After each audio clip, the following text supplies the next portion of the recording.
হাই everyone, প্ৰথমতে নৱবৰ্ষৰ আন্তৰিক শুভেচ্ছা আৰু মৰম যাচিলোঁ। আজি হৈছে নৱবৰ্ষৰ প্ৰথমটো দিন আৰু আজি আছিলে আমাৰ স্কুলৰ ৰূপালী জয়ন্তী বৰ্ষৰ দ্বিতীয়টো দিন। আৰু এয়া হৈছে মোৰ স্কুলৰ ফ্ৰেণ্ড যাৰ ওচৰত মই এতিয়াও নিজৰ ল'ৰালি কালটোক বিচাৰি পাওঁ। আৰু এইখন হৈছে আমাৰ সকলোৰে মৰমৰ স্কুলখন জাতীয় বিদ্যালয় ছয়গাঁও। জাতীয় বিদ্যালয় সঁচাকৈয়ে এটা আৱেগ আমাৰ বাবে, যিখন স্কুলত জীৱনৰ 12টা বছৰ পাৰ কৰিলোঁ। আৰু এয়া হৈছে স্কুলৰ ল'ৰা ছোৱালীবিলাকে অংকন কৰা কিছুমান আৰ্ট, সঁচাকৈ ইমান যে ধুনীয়া।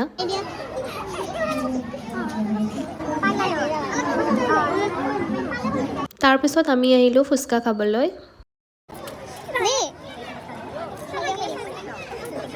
তাৰপিছত আমি আহিলোঁ প্ৰগ্ৰেম চাবলৈ। প্ৰগ্ৰেমবিলাক সঁচাকৈ ইমান ধুনীয়া হৈছিলে, প্ৰত্যেকটো প্ৰগ্ৰেমেই আমাক নিজৰ স্কুলীয়া দিনটোলৈ মনত পেলাই দিছিলে। প্ৰগ্ৰেমবিলাক শেষ হোৱাৰ পিছতে গধূলি আহিলে দিনটো আগ্ৰহেৰে ৰৈ থকা প্ৰবীণ বৰা